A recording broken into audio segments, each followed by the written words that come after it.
Here we go. All right. Hello, everyone. Thank you for joining us today. So the title of our talk today is called Money Matters, How to Afford Studying Abroad. The presenters are myself, Ben Kinman. I'm with the Student Finance Department at EAP, and my colleagues are Bren Lemon and Elizabeth Potts from the Scholarship Department at EAP. So I'm going to go first and talk about affordability, what that means. We'll do some program cost comparisons, and I'll touch on financial aid briefly. And then I'll hand it over to Bryn and Elizabeth to finish up the discussion about scholarships. So here we go. All right, so is study abroad affordable? And so I would say yes, but it's going to depend on your own personal circumstances, also where you want to study abroad around the world. What do we mean by affordable? So if we consider study abroad to be affordable if your annual cost of attendance decreases by studying abroad. So in order to understand if it's affordable, you first need to understand what's your annual cost of attendance at your home UC. So we understand we've got 9 different campuses, attending our program, so we can't just pick one amount to fit everyone. So the best that we can do is use an average of all 9 campuses. And so we've taken this average here, 38,198 from the website there that's on the Office of the President website. It has the student budget tables for all 9 campuses, and then it provides an average for all 9 campus amounts. So that's what we're going to use today. All right, so the average annual cost of attendance at UC is $38,198, and now let's look at some cost comparisons between our programs. So these are all going to be year abroad programs. It's important to think when you're doing cost comparisons, especially if you're from a quarter campus. Going on a semester program or any of our programs, you want to think about the whole annual cost of your education. So these are going to be all year abroad programs. You can see on the right, that's the amount if you took the annual 38,000 and then you compared it to the EAP program cost, that's how much the EAP program cost will be less than had you stayed home at UC. So you can see there's quite a few options for you here. These are not all the options. There are other ones that are less. But here's just a good sample. These got countries all around the world basically that you can attend and still attend for a year and still, maybe it could be affordable for you. So I'll let you read through the options there. I'm not going to read through them, but as you can see, it can be, almost $10,000 for Singapore, $12,000 for Sweden. Same for Thailand, so it can be a significant amount. So I encourage you to check out all your options online. You can check our cost pages there as well. They'll have the total cost of our programs, which you can use to compare to your home campus cost. It's important to note when we're talking about cost of attendance here, we're talking about the entire program budget. So this includes tuition, fees, airfare, meals, housing, transport, everything that is required to study abroad, we include in your program budget. So they're not all paid to us. So for instance, you don't pay us, the fees that you pay us don't cover your airfare, your visa, your transportation, things like that. Those are going to be out-of-pocket expenses. But just know that we incorporate it all into your budget. All right, and lastly, I want to talk about financial aid at EAP. So basically, it's pretty safe to assume your financial aid package, whatever you normally get right now at your home campus, will be able to be transferred over to EAP for your study abroad program. The amounts may change, likely will change, depending on the cost of your EAP program. So your cost of attendance adjust the amounts of some of your financial aid so you can see some differences there. The financial aid is basically it's automatically transferred. There's nothing you need to do to make that happen. The campus will send once the campus knows that you're enrolled and you're accepted in our programs, and as we lead up to the start date, your home campus will send us the aid, and we post it on your EAP portal account. I do want to add in here quickly, if there's any veterans on the call, that on the meeting. So basically all financial aid types you can receive at EAP, but there is one that's important to know that we are not accepting, or the VA office doesn't allow anymore. So if you are a veteran and you're getting GI Bill benefits, so these are chapter benefits. If you know what I'm talking about, then you know it's the chapter 31, 33, 35. So right now you won't be authorized to use those on our programs, unfortunately. However, if you are a CalVet waiver recipient, we do accept those. Lastly,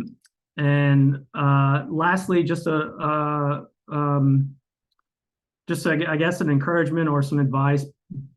If you're a financial aid student, be sure to get an award estimate prior to your program withdrawal deadline, but probably much sooner than that, as you're planning on going abroad, so you can get an idea of what it's going to cost you. When you do that, the financial aid offices tell me to make sure that you for sure go see them if you're attending summer, because I guess the aid, there's a lot of difference for summer versus the regular term. Also, if it's your 5th year, you want to go in and check and see if you're not hitting any limits or anything on your financial aid. And also be sure to read the fine print. That's a notice from the financial aid office as well. So always read the fine print. Always. Okay, that's all I had.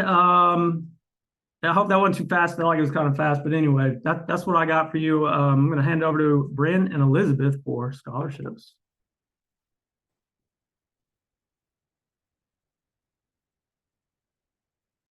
Elizabeth, can you confirm that you can see my screen now? Yep, absolutely.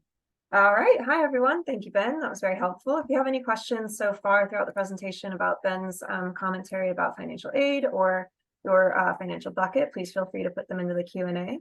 Currently, our chat is not working, but that's okay. Just place them in the Q&A and we'll answer them live at the end of the presentation. So we are going to talk today about scholarships to support study abroad. So as Ben mentioned, my name is Bryn Lemon. I'm the Assistant Director of Alumni Engagement and Scholarships in our office here in Goleta. We cover all the scholarships for the whole UC system-wide office.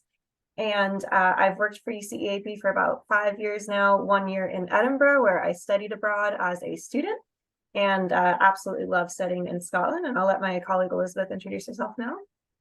Thank you so much, Bryn. So my name is Elizabeth Holtz, and I am the Scholarship and Alumni Engagement Coordinator for UCEAP.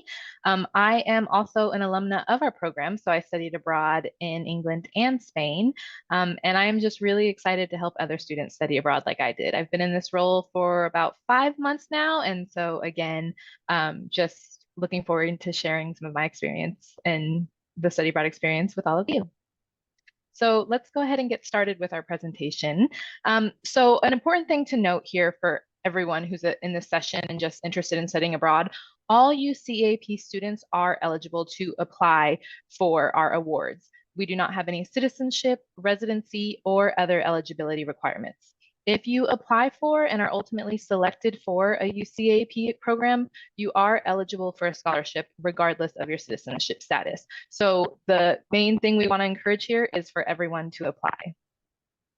Thank you, Elizabeth. And just to clarify, our scholarships through our office are for students going abroad, so UC students rather than reciprocity students. So if you're a reciprocity student on this call, make sure you reach out to the reciprocity team. Okay, so a brief overview of our system-wide scholarship portfolio. Today, we're primarily going to focus on our UCEAP Global Scholarship. This is our overarching award. This is our main scholarship within our system. Beyond that, we also have named awards, which are specific donor-funded opportunities that have specific requirements that we'll discuss in brief later. We also offer additional scholarships, including the UCEAP Social Media Scholarship and 2 different Founders Prize Awards in entrepreneurship and community engagement and leadership in the spring, as well as a portfolio of year-long awards. So if you're considering year-long study, go ahead and place that into the Q&A now. That way we know to cover these. Otherwise, we'll probably pretty briefly touch on them. And finally, we have awards once you've returned from your program. So those include internship awards, undergraduate research awards, and a graduate school scholarship. So it's a lot to cover in a brief time period today. We're going to skim over a lot of it and just give you a general overview of our offerings. And so just a reminder, since we are going to be going through this presentation quickly, it is being recorded and it will be shared to the UCEAP YouTube page. So just keep that in mind after the presentation's done. So our UCEAP Global Scholarship applications run each year. We offer $1,000 for summer programs and $2,000 scholarships for quarter, semester, or year-long programs.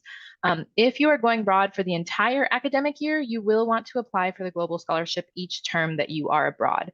Now, please ensure that on all of the deadlines you see on the screen that you do submit your application by 11:59 Pacific time on that due date. That's really important. We maintain firm deadlines, so please ensure you keep that in mind. Thank you, Elizabeth. And these always run the quarter or year prior to your program. So definitely start looking early. And so for our upcoming fall and year, it's going to open on January 15th, same with our upcoming summer 2024 applications. So the Global Scholarship includes a few different elements when you apply. It's a form stating your GPA and general facts about yourself as a student, a statement of purpose, which is 750 words, and it's always available on our website, whether it is an open cycle or not. You can always start prepping your statement of purpose with the statement online. And there on the screen is the link to apply. It is separate from the UCEAP application portal. So you can take a picture of that link now, or we have resources on our website to link you there. But it is a separate application portal. You'll want to create a new account and indicate your interest in scholarships. So let's say you are one of our lucky recipients for a scholarship, then you will be going to submit a thank you letter to the donor upon your award acceptance, as well as a portrait or professional photo of yourself. That way the donor can put a name to the face. After your program finishes, you will also need to write a 2-page report on your time abroad and submit a minimum of 3 photographs from your experience abroad. So primarily we want to cover some tips today to help you with your applications when you are ready to apply. The most important tip I can give you is to make your personal statement memorable, to have a strong voice and to show us who you are as a student. As Elizabeth has learned, we read upwards of 60, 70 applications sometimes, and it's really important to make it stand out and sound like you. We want to understand why you've chosen the particular program you've chosen. What about that country really intrigued you? We want to understand that your program matches your academic and professional goals. That is the primary focus of your essay. We want to know how this program is really going to help facilitate your growth. Stay away from cliches like, I can't wait for this to change my life. It's something we've read many, many times, and we really hope it does, but we want to hear a little bit more concrete reasoning as to why you've selected this program. Also emphasize time spent in your host country. You chose this country for a reason. I chose Scotland when I was going abroad, and there were many, many reasons for that, including the beautiful nature and my ability to take really unique English courses while abroad there. So do some research about the country you're going to and definitely demonstrate that in your essay. And finally, if you are a member of an underrepresented group and study abroad, please explain how this has impacted your decision and ability to participate in a UCEAP program. You'll see below a description of what we mean there, and that can include anyone who may be a first-generation college student. You might have transferred to the UC. So any ways in which it's been challenging for you to make the decision to study abroad, you can explain that in your essay, and that'll give us a little bit more information about you as a student. All right, so here we have a list of some additional scholarships that you'll see in our system. So we call these scholarship named awards, and these scholarships are all selected internally. What that means for you is that you will not be applying directly for these awards. Instead, you submit a global scholarship application, which is why that application is really important. And if you qualify for these awards and fall within our top percentage of student applications, you will be considered for these awards. So just as an example, the Olivia Chan Ship Scholarship is for students studying abroad in Rome, Italy. It's a pretty specific award. And so what happens is we'll take the top few applicants studying abroad in Rome, and we will send those applications across to the donor for the award, which is Olivia's mother. And she will go through and select the final awardee, and then we will notify that awardee. Excellent. So if you're interested in any of these awards, just go through and read the descriptions on our website, and that'll tell you if you qualify. So this is one of our newest awards, the UCEAP Social Media Scholarship. So if you have experience in content creation, filmmaking, social media, or anything of that nature, I highly encourage you to apply for this award. It's a $500 opportunity. We're going to select 4 students per term from across the world. So we want you to create a 30-second trailer just highlighting your videography skills and perhaps submit like a blog post or a link to any kind of social media that you run if you're interested in helping us promote our programs. So on this slide, we have our founders prizes, and I'm not going to read the entire slide so you guys can take a look at that. But the gist of this slide is that these are $5,000 awards for specific spring programs. So if you are participating in either the business and entrepreneurship program in London or the social justice and activism in Paris program, please check out the UCA website for more information about these specific scholarships. And again, they're $5,000 awards. And these are offered in the spring. So if you're coming up on the fall term, they will not be available, but next spring they will be, and hopefully eventually we'll expand them. Okay, we had someone in the chat mention they are going abroad for the year. Thank you, Ellie, for saying that. Fantastic. I really encourage you to. It's such a wonderful way to really immerse yourself in a new culture. So if you are going abroad for the year, we do offer 30 or more Dutton-Haver scholarships each year. These are $5,000 awards donated by Linda Dutton-Haver. An alumna of our programs. We also offer 8 Chris Borton Memorial Scholarships of $8,000 per year. And these are spread out through the UC system with 4 specifically allocated for UC San Diego. And we also offer our Paul Dutton-Haver Extension Awards. These are $2,500 awards for students who are abroad in the fall, considering extending to spring. So staying in the same country for a second term. So we do not combine these awards. If you are going to get one Dutton-Haver award, then you would not get the Chris Borton and vice versa. But you can get upwards of $10,000 to support a year-long study if you were to receive a Borton and a global scholarship together. So do consider that this is a separate application form and it does have further requirements. So definitely start your application early for these if you are considering that path.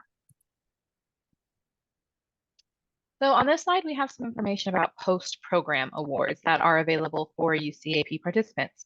So if you are planning to do research or an internship while you're abroad, you should start prepping now, and you will essentially apply for these awards when you get back from your program. So again, they're post-program. Also, if you're considering going abroad for graduate school, then there are also graduate school scholarships available to individuals who have studied abroad through UCAP. So again, just something to keep in mind as you are looking at programs and maybe considering programs to participate in. You can find out more information about all of these scholarships on the UCAP website. Okay, thank you so much for attending our presentation. We've left about 10 minutes for Q&A now. So if you have any questions that you don't want to answer live in the chat, then you can submit them to our email address there at scholarships@uceap.universityofcalifornia.edu. I'll leave that up on the screen for another minute, and then we're going to go ahead and switch over to our closing slide. That way you have further resources for the next steps in your study abroad fair journey. We had a question in the chat, which was, can study abroad offices help with searching and applying for external scholarships?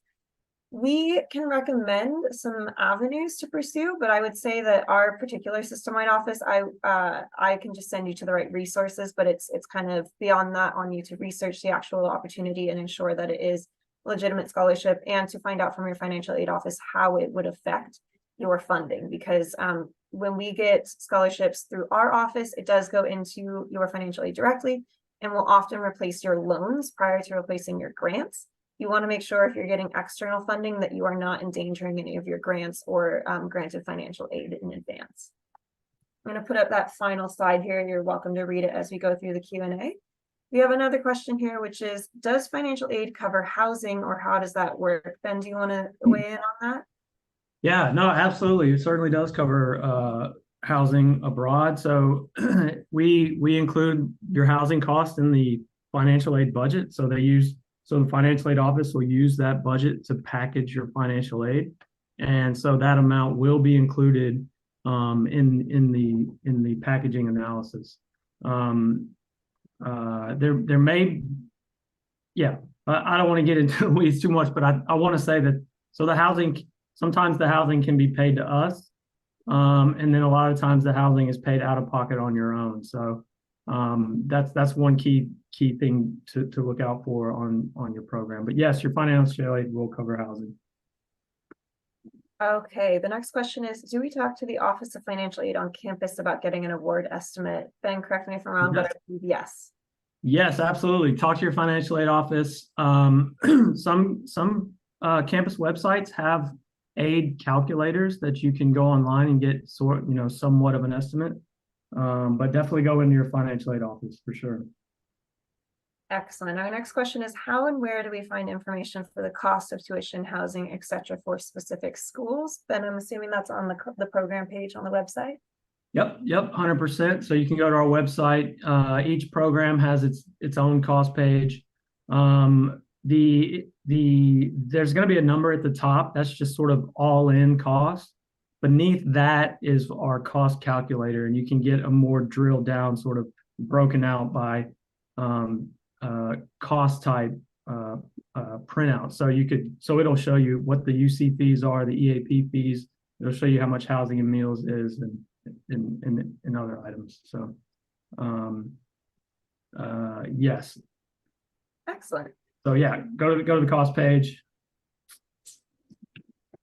All right. Our next question is, does financial aid take into account our housing and flights or only tuition? It does. It takes into account the entire cost of your program, as Ben mentioned earlier. And you may not get all of those things covered. It depends on the amount of financial aid that you receive, but it does take into account the full bucket costs. Yes.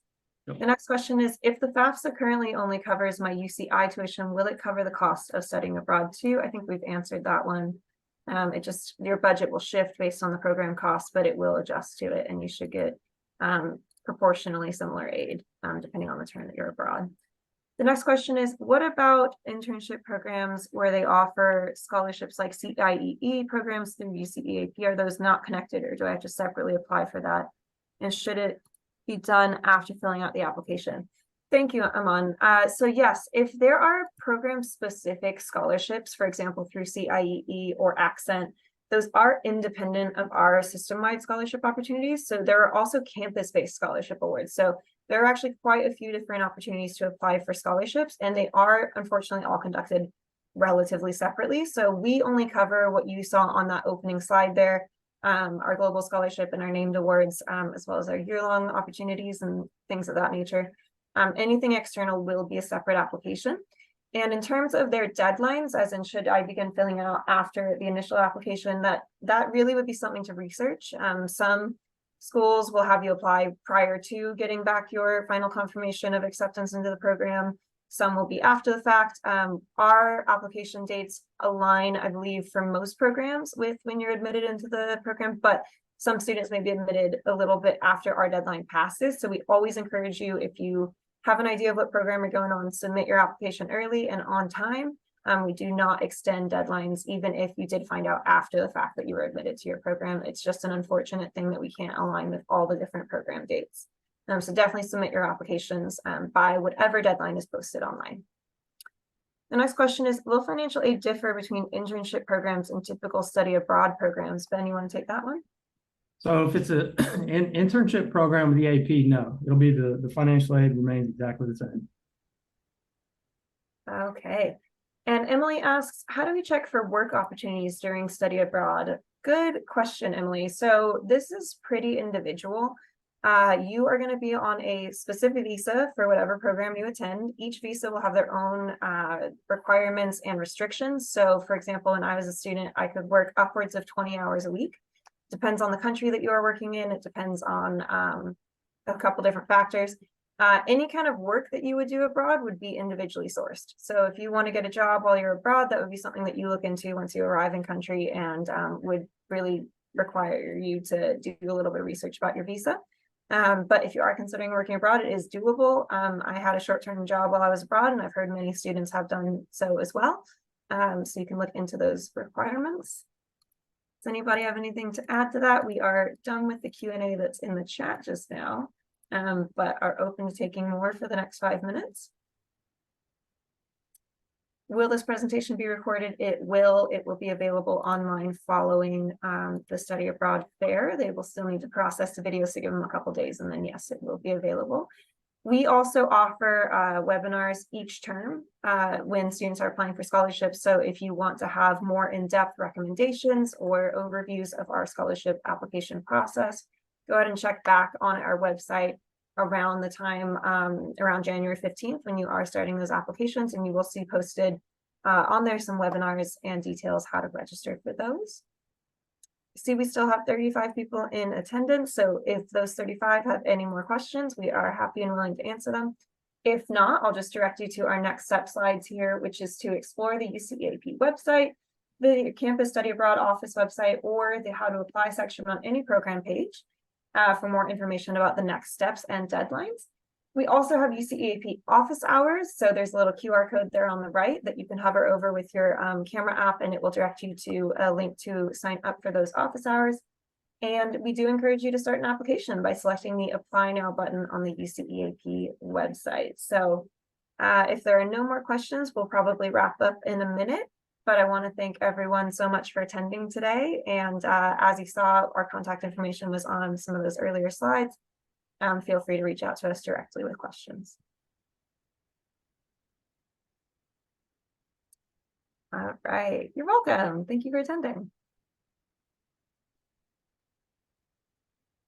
Okay, well, Ben, Elizabeth, thanks so much for helping host this fun event. And Elizabeth, I will see you later for our Where Are They Now presentation. If you are interested in attending other talks today, students, then we are offering an alumni panel this afternoon or evening, excuse me, at 6 p.m. So go ahead and sign up for that, and you can join us to hear a little bit about the post-study abroad journey. Thank you all for attending today.